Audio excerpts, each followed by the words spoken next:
Sierra, we've made the decision to reorganize your position. Trevor Blackstone pushed a new contract across the mahogany conference table and announced, your salary is being cut by 50% and you'll be moved to a clerical position. There was that old smugness in his voice that I had come to hate over the last 5 years. Let's be truthful. We merely utilized your appearance to get deals. You're finished. I sat there in stunned silence, my hands folded in my lap as I processed what was happening. Just 24 hours earlier, I had closed the largest deal in Horizon Marine Group's history, a $1.3 billion contract for 4 custom mega yachts with the Al Rashid Investment Group. The champagne from our supposed celebration dinner still felt fresh on my lips. And now this? My name is Sierra Donovan. I'm 37 years old, and I've dedicated the last 5 years of my life to making Horizon Marine Group the premier luxury yacht manufacturer on the East Coast. I specialized in ultra-luxury yacht sales to high-net-worth international clients, building relationships that took years to cultivate. My office overlooked Boston Harbor, and every morning, I watched the sunrise paint the water golden while I prepared for another day of closing million-dollar deals. The Al Rashid contract wasn't just any deal. It was a testament to everything I had worked toward. For custom mega yachts, each one a floating palace designed specifically for the client's vision. The negotiation process had taken 18 months, countless trips to Dubai and London, and more late-night phone calls than I could count. But I had made it happen, securing not just the initial sale, but ongoing maintenance contracts and potential future builds that could reach another $1 billion in revenue. I don't understand, I finally managed to say, my voice steady despite the fire building in my chest. This contract represents the biggest success in company history. My commission alone should be, Trevor cut me off with a dismissive wave of his hand. Commission? You think you deserve commission for batting your eyelashes and looking pretty in meetings? Please. The real work was done by our design team and engineers. You were just the pretty face we put in front of rich clients. The other executives around the table, men I had considered colleagues, even friends, avoided my gaze. Some stared at their phones, others shuffled papers, but none of them spoke up. The silence was deafening. And in that moment, I realized just how expendable they had always considered me. But as Trevor continued his condescending speech about my new role, filing paperwork and answering phones, I felt something shift inside me. A calm, calculating energy that reminded me exactly why I had insisted on certain clauses in my original employment contract 5 years ago. Trevor had forgotten something very important, and his arrogance was about to cost him everything. 5 years ago, when I first joined Horizon Marine Group, I wasn't the seasoned sales executive I am today. I had just left my position at Newport Shipyard after a messy departure involving a sexist supervisor who tried to take credit for my work. I was determined never to find myself in that position again. So, when Horizon offered me the opportunity to build their luxury yacht division from the ground up, I made sure my contract protected me in ways that most people never consider. My background in maritime law, combined with my MBA from Boston University, had taught me to read between the lines of every agreement. While Trevor and the other executives focused on the standard salary and benefits package, I was inserting clauses that would safeguard my work and my relationships with clients. Clause 51A was buried deep in the legal language, a provision that stated any restructuring or reduction in my role prior to full commission payout would immediately void my client obligations and nullify existing deals I personally closed. At the time, the legal team barely glanced at it. They were more concerned with non-compete agreements and intellectual property protections. But I knew that in the yacht industry, relationships were everything, and I wanted insurance that my work couldn't be stolen from under me. Those first 2 years at Horizon were challenging. I was building a client base from scratch, attending boat shows from Miami to Monaco, networking at exclusive events where a single conversation could lead to a $50 million sale. I learned to speak the language of the ultra-wealthy, understanding their desires for privacy, luxury, and exclusivity. My clients weren't just buying yachts. They were investing in floating status symbols that reflected their success and sophistication. Trevor had been different then, or perhaps I had been too naive to see his true nature. He seemed supportive of my efforts, even impressed by my early successes. The first major deal I closed was a $40 million yacht for a tech entrepreneur from Seattle. Trevor took me out for dinner to celebrate, telling me I had a bright future at the company. I should have recognized the patronizing undertone, but I was too focused on proving myself. Over the years, my client relationships deepened. The Al-Rashid family became more than just customers. They trusted my expertise and valued my judgment. When they mentioned wanting to expand their fleet, I spent months crafting a proposal that would exceed their expectations. The 4 mega yachts weren't just purchases, they were investments in a long-term partnership that could span decades. But as my success grew, so did the resentment from my male colleagues. They began questioning my methods, suggesting that my results were somehow less legitimate because of my gender. The whispers started small: comments about my wardrobe choices, speculation about my client relationships, implications that my success was based on anything other than my skill and hard work.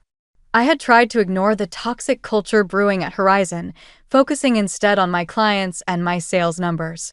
But sitting in that conference room, listening to Trevor's cruel dismissal of my achievements, I realized that my patience had finally reached its limit. The moment Trevor finished his humiliating speech about my new role, I calmly reached for my phone. His smirk faltered slightly as I began typing, but he continued talking about transition timelines and reduced responsibilities, clearly relishing what he thought was his moment of triumph. "Are you even listening to me?" he snapped, his voice sharp with irritation. "Oh, I'm listening," I replied, not looking up from my phone. "I'm just taking care of some urgent business." What Trevor didn't realize was that I was composing an email to Hassan al-Rashid's legal team, formally invoking Clause 51A of my employment contract. The clause was crystal clear: any attempt to restructure my position or reduce my compensation prior to full commission payout would immediately void my authority to represent Horizon Marine Group in all existing client relationships. More importantly, it gave my clients the legal right to withdraw from any contracts I had negotiated on Horizon's behalf. I hit send just as Trevor was explaining how my new clerical duties would begin the following Monday. "I'm afraid that won't be possible," I said, finally looking up from my phone with a smile that made his expression falter. "Excuse me?" "I said that won't be possible, Trevor. You see, 5 years ago, when I signed my contract with Horizon, I included several protective clauses. Clause 51A specifically addresses situations exactly like this one." I stood up, gathering my belongings with the same calm professionalism I had maintained throughout his degrading speech. "What are you talking about?" "I'm talking about the fact that you just violated the terms of my employment contract by attempting to restructure my role and reduce my compensation before paying out the commissions I'm owed. The Al-Rashid contract I closed yesterday, the one worth $1.3 billion, I just informed their legal team that Horizon no longer has authorization to proceed with that agreement." The color drained from Trevor's face. "You can't do that." "Actually, I can, and I just did." I tucked my phone into my purse and headed toward the door. "The clause was reviewed and approved by your legal team when I signed my original contract. Every single detail was documented and filed with human resources." "Sierra, wait." Trevor's voice had lost all its arrogance, replaced by barely concealed panic. "Let's discuss this rationally. Maybe we were too hasty with the restructuring." "Too hasty?" I turned back to face him, and for the first time in 5 years, I let my anger show. "You told me I was only valuable for my looks. You tried to steal my commission on the biggest deal in company history. You humiliated me in front of my colleagues. There's nothing rational left to discuss." The other executives were frantically whispering among themselves, finally understanding the magnitude of what had just happened. But it was too late.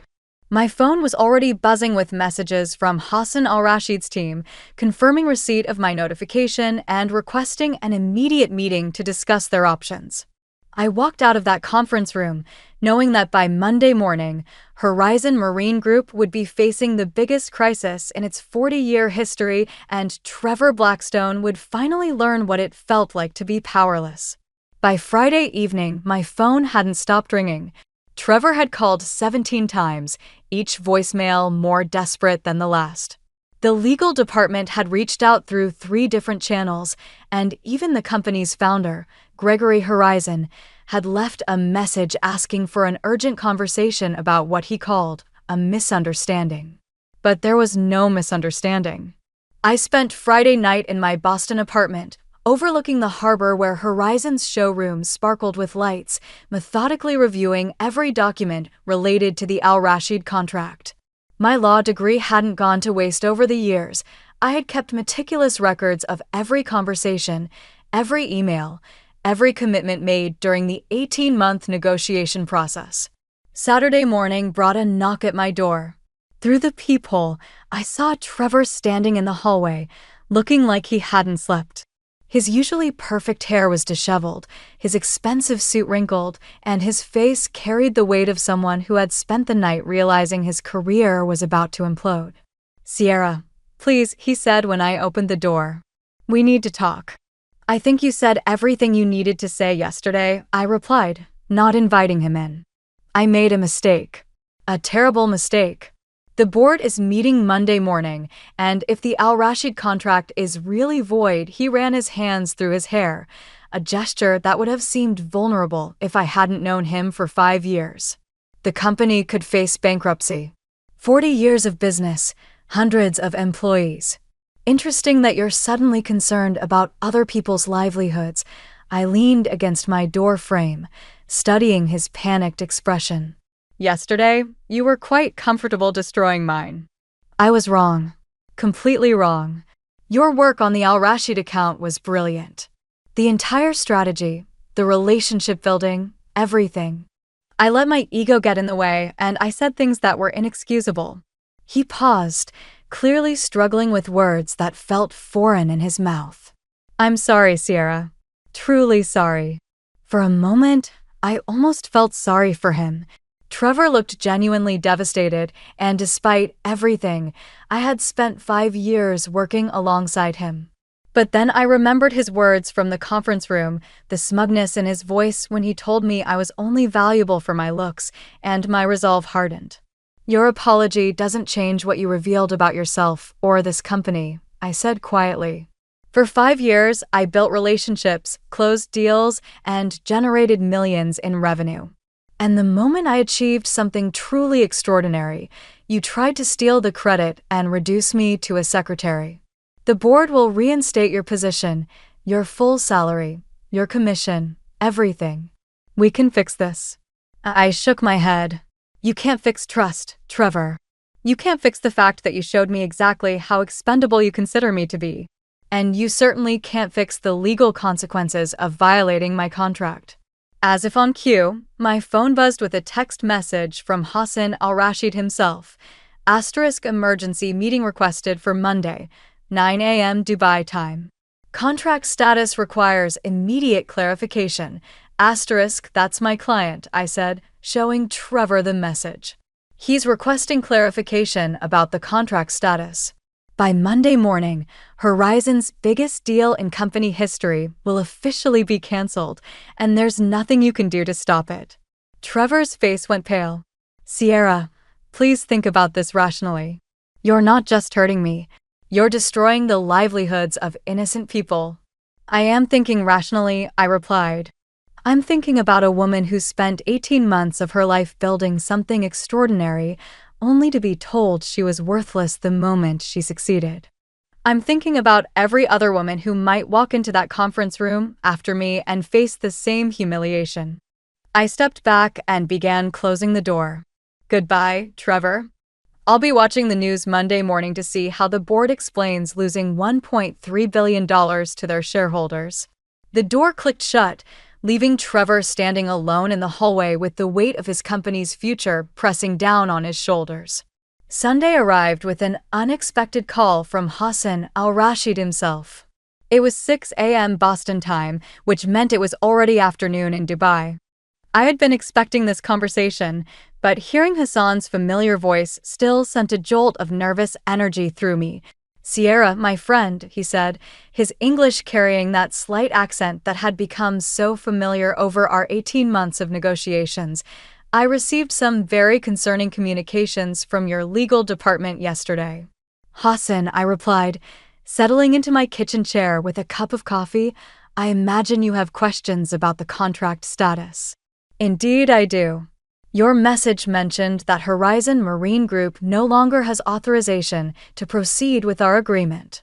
This is unexpected, given our celebration just 3 days ago." I took a deep breath, knowing that this conversation would determine not just my future, but Hassan's opinion of my professional integrity. "Hassan, I need to share something with you about what happened after our deal was finalized." I explained the entire situation: Trevor's demotion, the salary cut, his degrading comments, and the legal clause that gave me the right to void client contracts under these circumstances. Hassan listened without interruption, and I could almost feel his growing anger through the phone. "This Trevor Blackstone," Hassan said when I finished, his voice tight with controlled fury, "he said you were only valuable for your appearance?" Those were his exact words. A long pause followed. Hassan al-Rashid was a traditional businessman who valued respect and honor above all else. In our 18 months of working together, he had always treated me as an equal, valuing my expertise and judgment. To learn that my own company had disrespected me in such a fundamental way would be deeply offensive to him. "Sierra," he said finally, "in our culture, we have a saying: the tree that bears the most fruit is the one they throw stones at. You have been throwing fruit to ungrateful people. Hassan, I want you to know that this situation doesn't reflect on the quality of the yachts or the design team at Horizon. The product itself is still exceptional." "No," he interrupted firmly. "You misunderstand. I am not concerned about the yachts. Yachts can be built by many companies, but finding someone with your integrity, your vision, your understanding of what we require, this is rare." My heart began racing as I sensed where this conversation was heading. "I have a proposition for you," Hassan continued. "The Al-Rashid Group has been considering establishing our own marine consulting division. We want someone to oversee our yacht acquisitions, work directly with builders, manage our growing fleet. This person would report directly to me, work with an unlimited budget, and earn significantly more than any salary at Horizon Marine Group." "Hassan, are you offering me a position?" "I am offering you a partnership, Sierra. You would be our director of marine assets, based in Dubai, with travel as needed. Your first project would be overseeing the construction of our 4 yachts, not with Horizon, but with whichever builder you recommend. Complete authority, complete trust." The irony was stunning. In trying to diminish my value, Trevor had inadvertently driven my most important client directly to me. Hassan wasn't just rescuing me from a toxic situation, he was offering me the career opportunity of a lifetime. "The salary would be 3 times what you earned at Horizon," he added, "plus equity in our marine division, plus bonuses tied to fleet value appreciation. Are you interested in discussing details?" I looked out my window at Boston Harbor, where Horizon's facility glowed in the morning sun, and smiled. "Hassan, I'm very interested." "Excellent. Can you be in Dubai by Wednesday? We have much to plan." As I hung up the phone, I realized that Trevor's attempt to destroy my career had instead launched me into something far beyond what I had ever imagined possible. Monday morning arrived with all the drama I had anticipated. I woke up to 17 missed calls and 43 unread emails, most from Horizon Marine Group, in various states of panic. But the most interesting message was from Gregory Horizon himself, the company founder who rarely involved himself in day-to-day operations anymore. "Sierra," his voicemail began, "I've been briefed on the situation with Trevor and the Al-Rashid contract. I want you to know that his actions do not represent the values this company was built on. Please call me immediately. We need to discuss how to move forward." Instead of calling back, I got dressed in my best business suit and drove to Horizon's headquarters for what I knew would be the last time as an employee.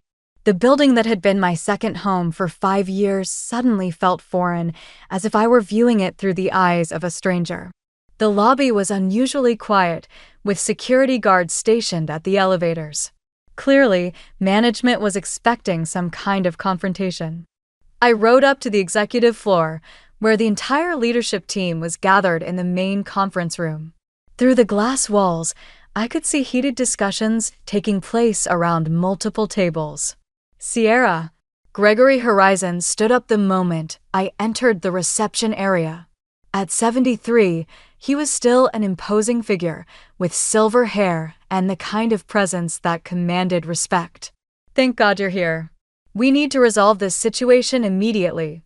"Mr. Horizon," I replied politely, "I assume you've reviewed the details of my contract clause?" "I have, and I've also reviewed the circumstances that led to its activation." His expression darkened as he glanced toward the conference room, where Trevor was gesticulating frantically at a group of board members. "What Trevor did was inexcusable, Sierra. Completely inexcusable." "I appreciate that acknowledgement." "More than acknowledgement, I want to make this right. Trevor is being terminated immediately, effective today. I'm prepared to offer you his position as Vice President of Sales, with a 50% salary increase, full commission on the Al Rashid deal, and a formal apology from the board of directors." It was a generous offer, more than I had ever expected when I first triggered Clause 51A. But sitting in that reception area, watching the chaos I had unleashed through the conference room windows, I realized that my perspective had fundamentally shifted. "Mr. Horizon, I appreciate the offer, but I'm afraid it's too late." His face fell. "Sierra, please be reasonable. This company has been my life's work. The Al Rashid contract represents our entire expansion plan for the next 5 years. Without it, you'll have to find another way forward," I said gently. "Just like I had to find another way forward when your leadership team decided I was expendable. What will it take? Name your price." I pulled out my phone and showed him the email I had drafted that morning. "Hassan Al Rashid has offered me a position as Director of Marine Assets for the Al Rashid Group. I'll be overseeing their yacht acquisitions worldwide, working with whatever builders I choose to recommend. My first decision will be selecting a new partner for their 4-yacht project." Gregory's eyes widened as he read the email details. "Sierra, that's an incredible opportunity." "It is, and it never would have happened if Trevor hadn't shown me exactly what my future at Horizon would look like." I stood up, extending my hand for a final handshake. "I'll be submitting my resignation today, effective immediately. The Al Rashid contract withdrawal is already in process." As I walked toward the elevator, I could hear the eruption of voices from the conference room behind me. By tomorrow, the industry would be buzzing with news of Horizon's loss and my dramatic career change. But I wasn't looking back anymore. I was looking toward Dubai, toward a future where my expertise would be valued rather than exploited. 3 weeks later, I was sitting in Hassan Al Rashid's Dubai office, looking out at the Persian Gulf while we finalized contracts with Benetti Yachts in Italy for the 4 mega-yacht project. The irony wasn't lost on me. Horizon had lost a $1.3 billion contract, and I was now overseeing an even larger deal worth $1.8 billion with their competitor. My phone buzzed with a news alert from Marine Industry Weekly. Horizon Marine Group faces financial crisis after losing historic contract. The article detailed how the company's stock had plummeted 40% in 3 weeks, forcing them to lay off 60 employees and cancel their planned expansion into European markets. Trevor Blackstone's name appeared nowhere in the article. According to my former colleagues, who still reached out occasionally, he had been quietly terminated the Monday after our confrontation with the board, citing conduct unbecoming and breach of fiduciary duty. His replacement, Jennifer Walsh, had immediately reached out to apologize for Trevor's behavior and asked if there was any possibility of salvaging the Al Rashid relationship. I had politely declined. Hassan entered the office, carrying 2 cups of traditional Arabic coffee, a ritual we had maintained throughout our business relationship. The contracts are finalized, he announced with satisfaction.